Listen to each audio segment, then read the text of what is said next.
Valleyview Center is home to about 230 people with intellectual and physical disabilities. Built on an 800-acre site adjacent to Moose Jaw, the residential facility opened in 1955. Tommy Douglas opened it, and as he cut the ribbon, what he said was, out of the darkness into the light.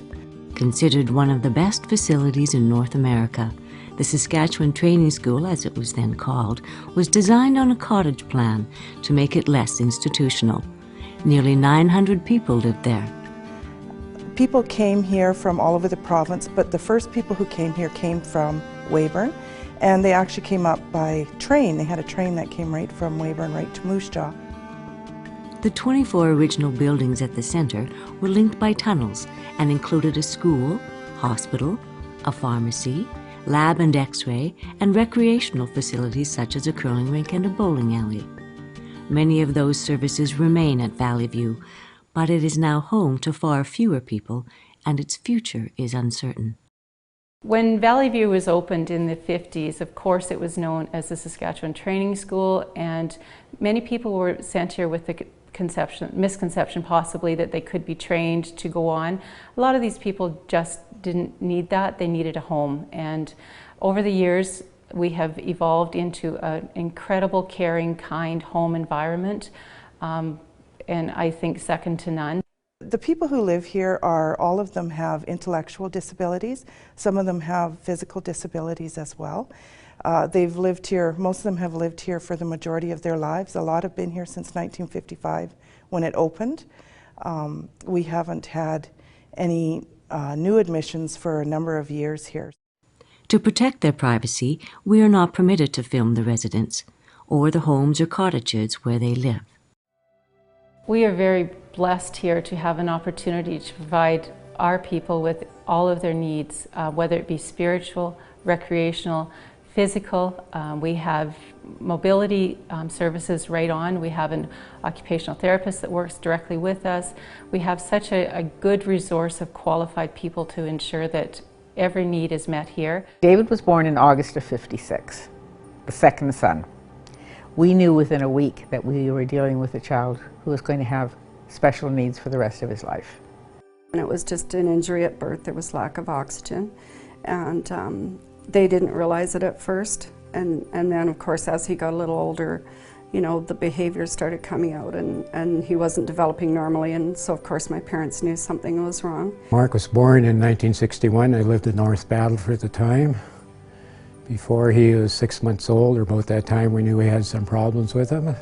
When David's younger brother came along, and this was in '68, prior to that we realized that we couldn't handle David and a baby. David attacked anything that cried, and we knew that would be a problem. One of the big problems was that sometimes he could go about 48 hours without sleep. Scott has very disruptive behaviors. He will try to break away. He will try to eat cigarette butts. He has a real addiction to them. Scott has eaten things that have required surgery.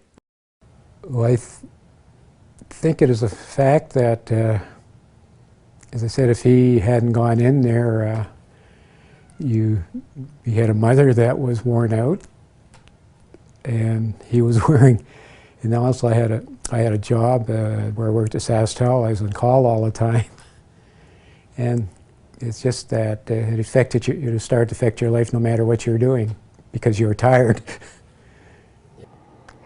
We had to recognize that we were not able to parent David in the way that we chose to, that he was going to be a part of someone else's extended family, namely the staff. As time moved on and we realized that David was extremely happy at Valleyview, we stopped bringing him home. When he came home, he just wandered around all night. It was not a good scene. And we realized that we were feeding our ego and not David's needs. So back he went to Moose Jaw, delighted to be back at Valleyview, delighted to be back with the staff. It was a lot for my parents to handle at the time. So Valleyview was a blessing at the time, and it still is.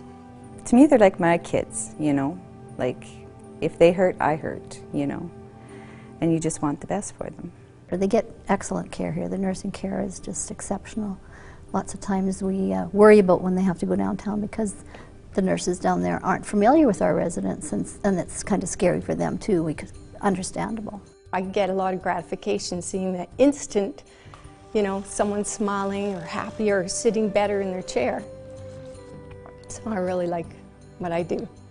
When you go out, everybody's happy to see, you know, they say hi, and it's like a little community all in itself, and it's, you know, it's almost, and it's a family.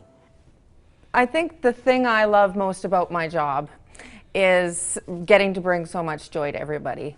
I generally go and work right on the homes, and I bring my music cart and all my instruments, and I open the door and here I come, and everybody lights up and they're very excited to have me there. The building doesn't limit us in what we do. We spend a lot of our time out and in our community of Moose Jaw, Saskatchewan. Wherever we see something going on, we're there. So it doesn't limit us, although the building is old. The ideas are new and fresh. We have a summer camp. It's called Camp Buffalo, and actually it goes year-round. A lot of staff do overnights.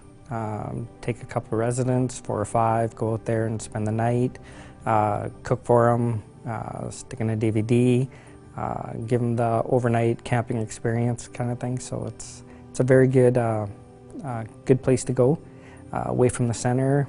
The room we're sitting in now is the Ethel Variety Room, and we do various activities in here, like the decorations that you see behind me.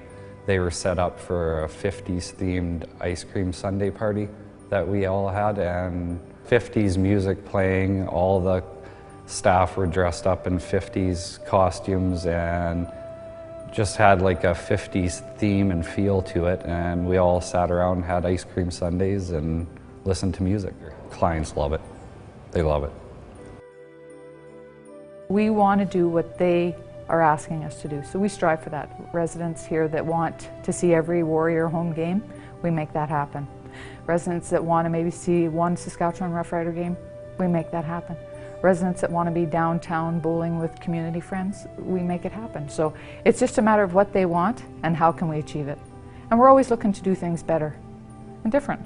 Annually we have an awards banquet to recognize their participation and their activities and landmarks or milestones they have achieved. Awards for people that love to fish, or the biggest fish of the year, or the most enthusiastic choir member. There's a number of different awards that are given. It's one of the nicest days of their lives as far as I'm concerned. They get dressed up and get treated like royalty, and they feel like royalty, and they should.